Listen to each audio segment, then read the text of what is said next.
Bonsoir à tous les amis, on se retrouve pour une nouvelle vidéo, petit débrief du match entre le PSG et le Bayern Munich, défaite des champions d'Europe à domicile 2-1, avec un match qui s'est passé en plusieurs étapes. Il y a eu beaucoup de choses dans cette rencontre, on va revenir sur tout ça bien sûr. La première mi-temps très compliquée des Parisiens, ce carton rouge, cet énorme fait de jeu, et derrière une deuxième mi-temps bien différente. En tout cas les amis, merci à toutes les personnes qui prennent quelques instants pour s'abonner, liker, partager. Ça fait toujours extrêmement plaisir d'avoir votre soutien. J'attends vos analyses sur la rencontre en commentaire pour en discuter tous ensemble. Bon, commençons par le commencement, les compos d'équipe.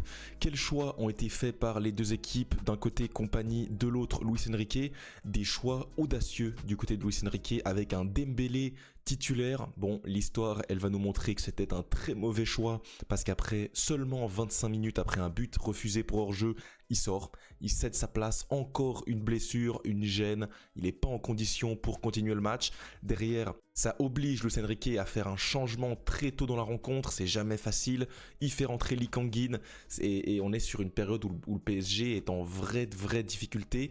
Cette équipe du Bayern, très solide, 14 victoires en 14 rencontres, 15 même, je ne sais plus. Et franchement, on a une première mi-temps très délicate pour les Parisiens avec une ouverture du score très rapide. Après seulement 4 minutes de Luis Diaz, on a des erreurs, on a des incompréhensions dans la défense, on a un Marquinhos qui n'est pas du tout serein. Marquinhos Pacho, ça n'a pas marché en première mi-temps. Et le milieu de terrain, ça manquait de pressing. Et finalement, tu es tombé sur une équipe plus forte que toi en première mi-temps. C'était vraiment l'image que ça rendait. C'était qu'il y avait une classe d'écart entre les deux équipes. Alors à quoi c'est dû, vous allez me dire? Bah je sais pas. Peut-être que c'est dû au niveau intrinsèque des deux équipes. Le Bayern qui a plus de vécu en ce début de saison. Le PSG qui alterne entre les blessures, entre les matchs un petit peu moins bien en Ligue 1. T'arrives pas à enchaîner avec ton 11 type. Et là, tu t'es fait cueillir à domicile en première mi-temps par une très bonne équipe. Franchement, j'ai vu des très belles choses. Leimer, on peut déplorer son comportement un petit peu sanguin. C'est quand même un très bon joueur, il a été très bon. Upamecano, Jonathan Tah, ça a été très solide, même au niveau du milieu de terrain. Gnabry, Pavlovic, Kimmich, Harry Kane qui redescendait en première mi-temps. Sur les ailes, Luis Diaz avant sa dinguerie et Michael Olise, c'était très fort en première mi-temps. Le PSG ne trouvait pas de solution. Alors c'était pas une domination outrageuse, mais on sentait que dans les moments importants, ce Bayern Munich pouvait piquer, alors que le PSG, ils ont franchement pas énormément d'occasions. Ils sont assez faibles dans le jeu en première mi-temps, ce qui est assez surprenant.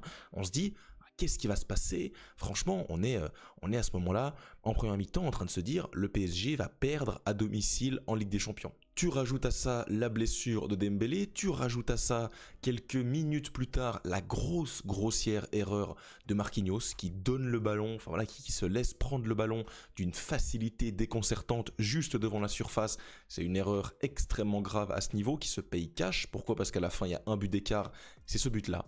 Luis Diaz qui vient cueillir ce ballon et derrière ajuster Chevalier à bout portant. C'est très compliqué comme début de match pour Paris. Tu sais pas ce qui se passe, t'as Luis Enrique qui est dans les tribunes et en plus tu finis la mi-temps sur un coup du sort immense, un tacle par derrière de Luis Diaz sur Achraf Hakimi. On comprend pas tout de suite, finalement on se dit que c'est un tacle assez anodin pour ralentir une occasion et finalement on voit qu'Hakimi reste longtemps au sol, on voit les images, on voit le ralenti, on voit la cheville qui se bloque sous la jambe de Luis Diaz et on comprend que c'est très grave. On voit Hakimi qui n'arrive même plus à poser les pieds par terre, qui sort en larmes. C'est vraiment des images très compliquées. Évidemment Hakimi c'est un joueur très important pour le PSG, mais c'est un joueur très important pour le Maroc qui organise la CAN cet hiver dans quelques semaines. Bon, ça risque d'être très compliqué pour Hakimi. Est-ce qu'il va louper la CAN ou pas? C'est pas moi qui vais vous le dire maintenant, on va sûrement avoir plus d'infos dans les prochaines heures, mais ça paraît très compliqué. J'ai même l'impression que lui-même a compris ce qui se passait, qu'il était vraiment très touché par les événements. Pour parler un peu plus de Luis Diaz, c'est un geste totalement ridicule, totalement décorrélé de sens à ce moment-là. Tu mets en danger l'intégralité physique d'Hakimi, mais tu mets aussi en danger ton équipe à toi. Tu mènes 2-0, à quelques minutes de la mi-temps, tu vas faire cette faute grossière comme ça, prendre un carton rouge alors que tu avais mis un doublé. Enfin bref, tu vois tout le positif et le négatif de ce joueur qui met énormément d'impact, énormément de puissance dans son pressing. C'est ce qui lui permet de mettre le premier but, d'être là au bon moment pour le retour de ce ballon, de presser Marquinhos pour le deuxième but. Mais derrière, tu fais cette erreur qui est impardonnable à ce niveau-là. Heureusement pour eux que le Bayern Munich conserve les 3 points, parce que franchement, si le Bayern Munich vient de perdre ce match, au-delà du move qui est catastrophique, bah Vincent Kompany peut aller dans les vestiaires et en mettre une belle à Luis Diaz, parce que comment détruire un match, bah franchement, c'est quasiment que comme ça que tu peux le faire, hein. Prendre un carton rouge, derrière en deuxième mi-temps, bah, le match il est totalement déséquilibré, le Bayern Munich ne sort absolument plus de sa moitié de terrain, 14% de possession, on est sur une attaque-défense, 2 tirs seulement en deuxième mi-temps pour le Bayern Munich, 19 pour le PSG.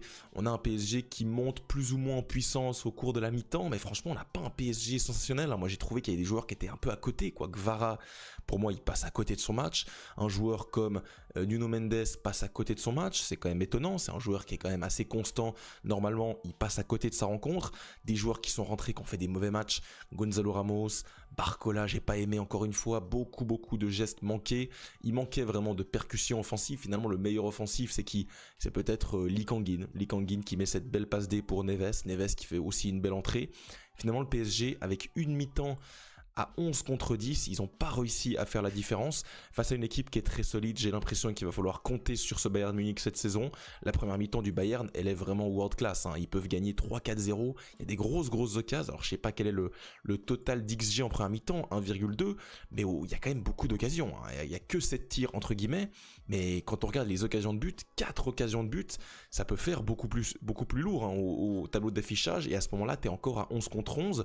Le PSG a les meilleurs joueurs entre guillemets sur le terrain, t'as du Hakimi, t'as du Fabian Ruiz, t'as du Dembélé, et malgré tout, tu subis énormément chez toi, c'est compliqué, on n'est pas sur un PSG encore prêt, on est par contre sur un Bayern Munich qui envoie un sacré message, qui m'a l'air d'être prêt, qui m'a l'air d'être dans une belle saison, dans un beau momentum. J'ai bien aimé leur état d'esprit, même si forcément la deuxième mi-temps, t'as pas grand chose à analyser, hein. Ça qui est dommage dans ce genre de match avec un carton rouge, c'est que derrière le match est totalement parti sur d'autres bases, c'est une attaque-défense, c'est beaucoup plus compliqué. Au global, pour moi, le Bayern Munich mérite sa victoire. Je trouve que sur ce qu'ils ont montré en première mi-temps, le PSG a pas surdominé les débats en deuxième, il n'y a pas eu énormément d'occasions, c'était pas le siège total de Manuel Neuer, il n'a pas dû s'employer plus que ça, il a fait quelques arrêts mais pas non plus exceptionnels. Donc j'ai envie de dire que sur les 45 premières minutes à 11 contre 11, la victoire du Bayern est plutôt méritée. On n'est pas non plus sur...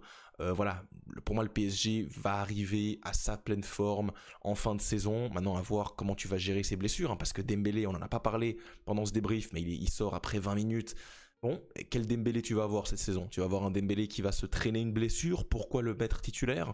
C'est des questions qui vont se poser ces prochains jours à Paris, mais sinon on est sur une victoire du Bayern assez convaincante. Ils continuent leur très bon début de saison, ils prennent la tête de cette Ligue des Champions, tout simplement avec 4 victoires en 4 journées. T'as en plus des grosses victoires, hein. T'as Chelsea, t'as le Paris Saint-Germain, le PSG à l'extérieur, et en plus le prochain match c'est le premier contre le deuxième, ça sera Arsenal contre le Bayern Munich. Encore un déplacement compliqué, ils n'ont pas un calendrier très facile, hein, les Bavarois, donc ça va être intéressant à suivre. Le PSG, le prochain match c'est à domicile contre Tottenham qui a gagné 4-0 à domicile, il me semble que c'était contre Copenhague, donc ils reviennent bien dans le top 8.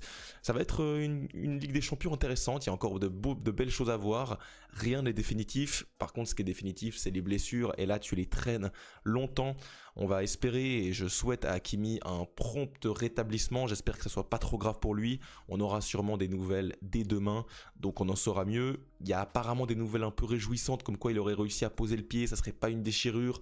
On verra, franchement j'ai pas envie de m'avancer. En tout cas les amis, dites-moi vous ce que vous avez pensé de la rencontre dans les commentaires. Dites-moi si vous êtes énervé de manière terrible contre Luis Diaz qui a fait tout, il a fait des belles choses, il a mis son doublé, c'est sûrement l'homme du match, et derrière il est exclu pour un geste complètement inadmissible à ce niveau-là, scandaleux, qui mérite son carton rouge. Et derrière, voilà, la deuxième mi-temps, un PSG qui pousse, mais qui n'y arrive pas, un petit peu poussif quand même sur le secteur offensif. Et voilà, on est sur un match pas non plus sensationnel, c'est pas un match qui a cassé des briques. Franchement, on a eu plutôt 2 mi-temps déséquilibrés. La première pour le Bayern, la deuxième pour le PSG. Bon, au final, on s'arrête là. Les amis, c'est tout pour cette vidéo. On se retrouve demain pour parler du Barça qui se déplace à Bruges. Ça va être très sympa. Et voilà les amis, on se retrouve très vite. Donnez-moi vos avis bien sûr dans les commentaires. N'oubliez pas le petit like avant de partir. Et c'est tout pour cette vidéo. Ciao et bien sûr, Visca Barça.